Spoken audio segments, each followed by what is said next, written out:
Dans le panel de percussion de la savate bâton défense, nous avons toutes les techniques de poing de l'anglaise, nous avons toutes les techniques de pied de la boxe française et du karaté, et nous avons aussi quelques frappes très spécifiques que je vais vous détailler.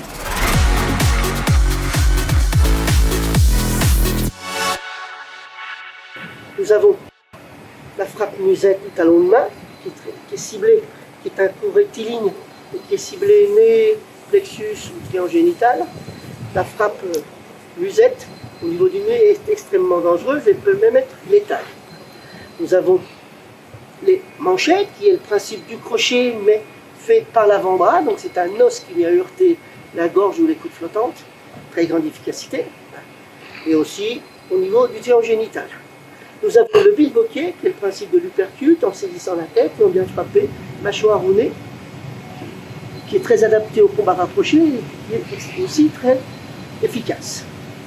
Nous avons les atémies, ce qu'on appelle les tranchées, donc l'atémie intérieure, la gorge, tout ça. Nous avons les atémies de droite ou de gauche. Nous avons les atémies ascendantes, qui sont faits pour cibler l'arête de nez.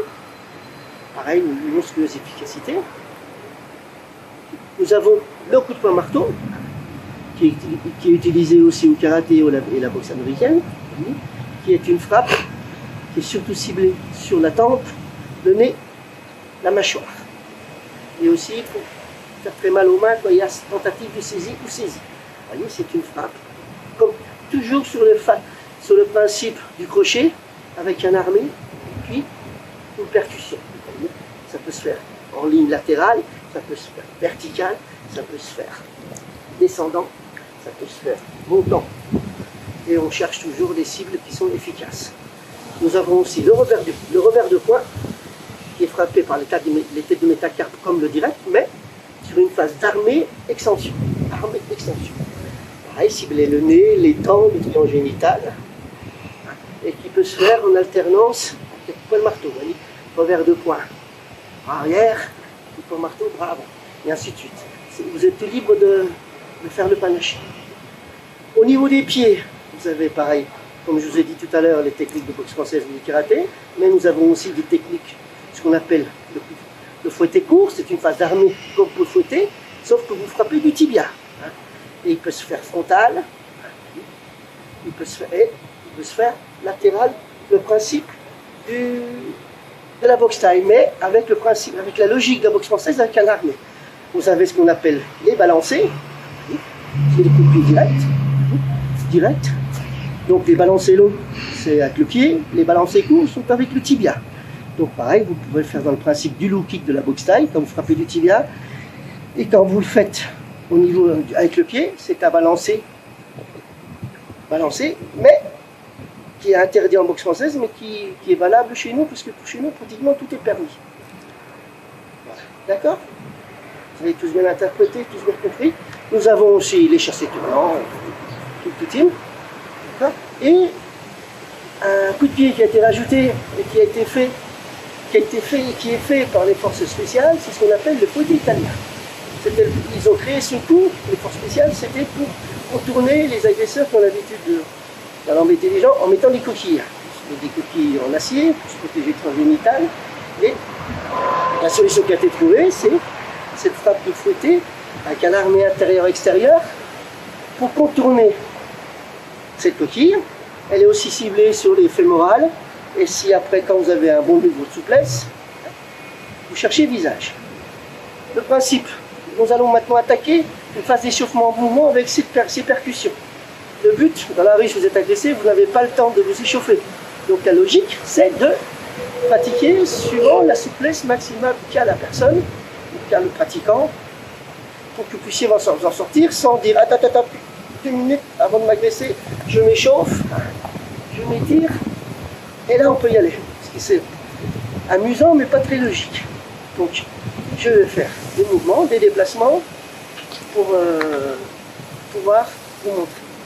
Donc on commence à se déplacer, vous voyez, en sautillant, toujours pour développer la tonicité, vous voyez, on est là, et puis on est dans cette logique, vous voyez, d'aller à gauche, à droite, pour être efficace.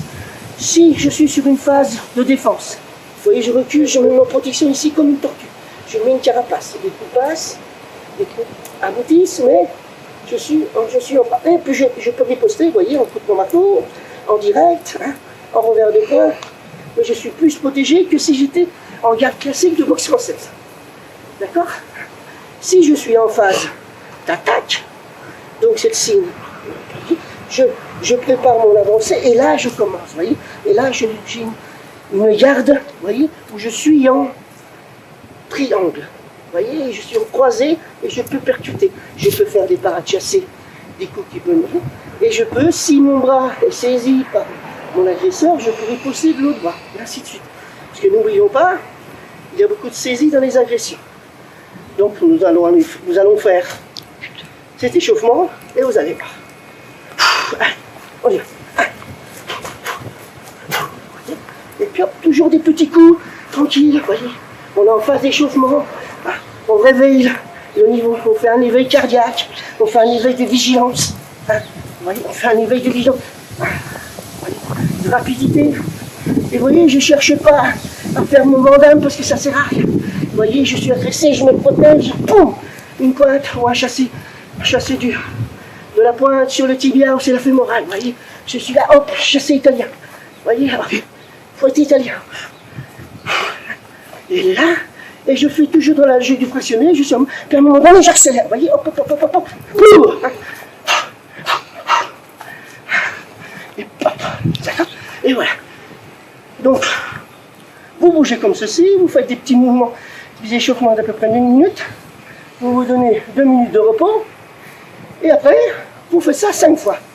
Là, on est sur une logique d'échauffement par de la gestuelle, et surtout par le calibrage technique et en déplacement de ces percussions.